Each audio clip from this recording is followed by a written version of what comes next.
Friends, my roses are now growing inside me, not outside, but inside. That is why they have changed, but I haven't forgotten the yantras I was talking about. When I was in Nepal, I spent days and nights with a legend in Tantra. Had a chance of hearing him speak. We'll share more of his talk soon. I'm living with his words now. It's like drinking something. It takes you deeper and deeper. Sri Yantra. It took a while to write this blog. No, it's not because of my roses. Sri Yantra is huge, really huge. I wanted to say it in a simple way for the layperson, and I hope you will see how it connects with art.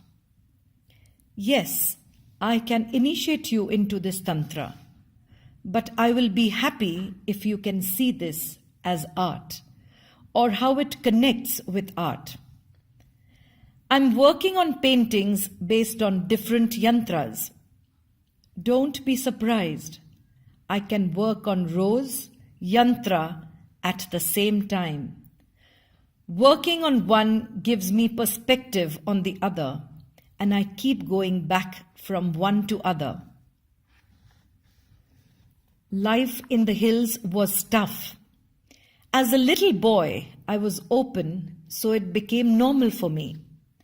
Now, whenever I go back, after living in cities like Delhi, Mumbai, Dubai, Bangalore, Moscow, it seems a little difficult initially. But then the childhood training comes back. It's a mind game.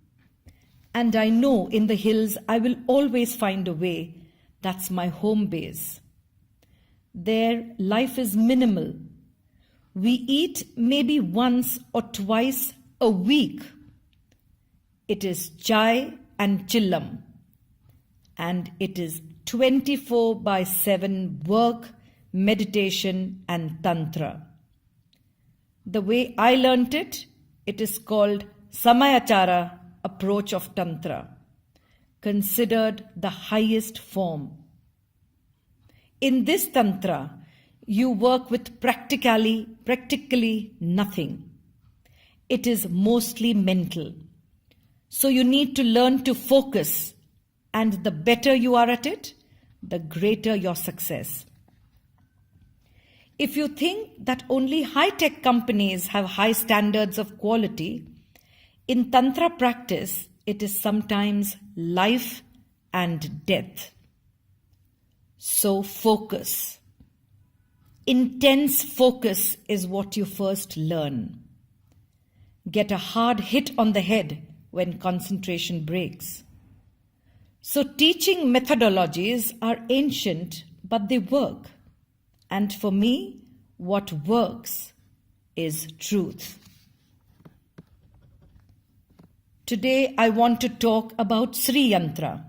But before this, a little about the importance of form in Yantra, because it is the same for art also. There is a reason why I'm so particular about form when I do figurative. I discard many in my sketching stage. I burn so many, and after it is done, and in front of the buyers. I do this because I will tell you a story. Once an NRI in the US took a Sri Yantra home. He might have spoken rudely and may have irritated the shop people in some way. He said, "Hey, this does not cost much. It's cheap. Will it work?" He brought it home. He bought it from a very traditional and old shop near an ancient temple. The one selling him was the Panditji's brother, quite orthodox. They did not like his attitude, but they were used to tourists buying serious yantras like Sri Yantra without knowing much. To such people, They normally sold a yantra with just one small line missing. No one would even notice it because they never did sadhana with it. They kept it for show. So when this guy showed me, I knew there was something wrong as I could feel its energies. When we examined it closer, we found just one small triangle was not complete. They had not etched it. So when he sat for meditation, his energies would get stuck at one point. Lucky, nothing negative happened. They call this sacred geometry. It's more like math. Even a 0.01 error in a formula means something is wrong. It's like that. So that is sacred. In that way, not religious. So the yantra is a very precise geometrical mathematical symbol. I'm not happy with the word symbol.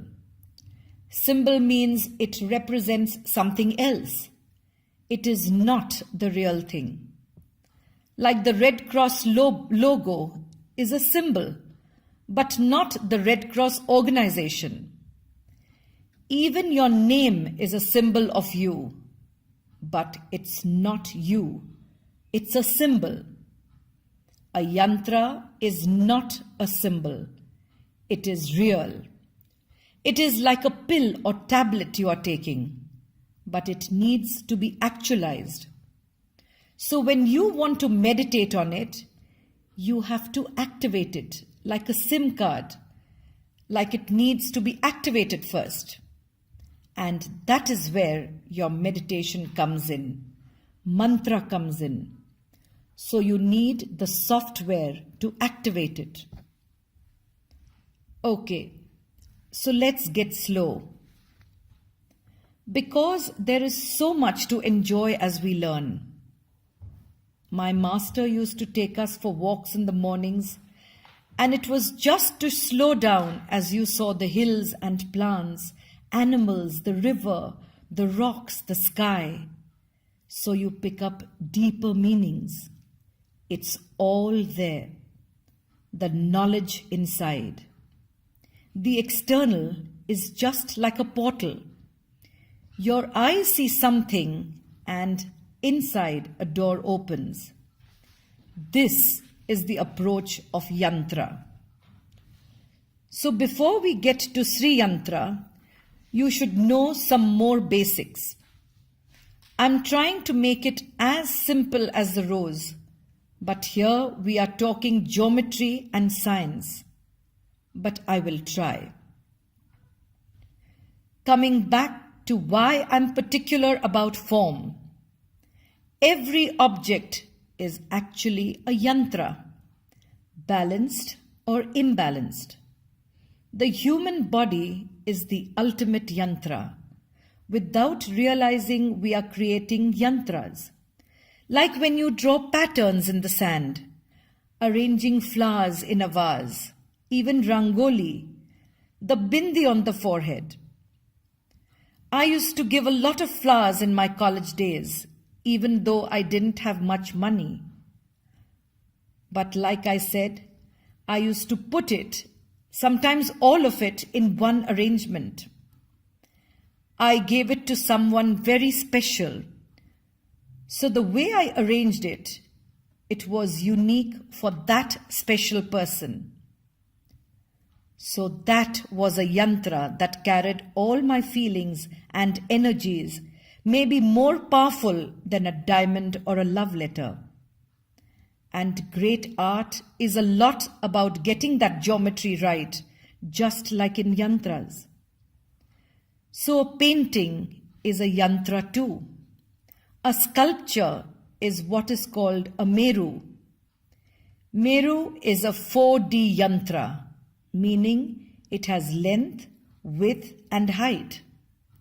But in Tantra, we say it has 4 dimensions because it has a particular expression which is also a dimension. Without the expression, it is not the same. When you see a sculpture of Christ, you have to be able to connect it as Christ. That is the fourth dimension.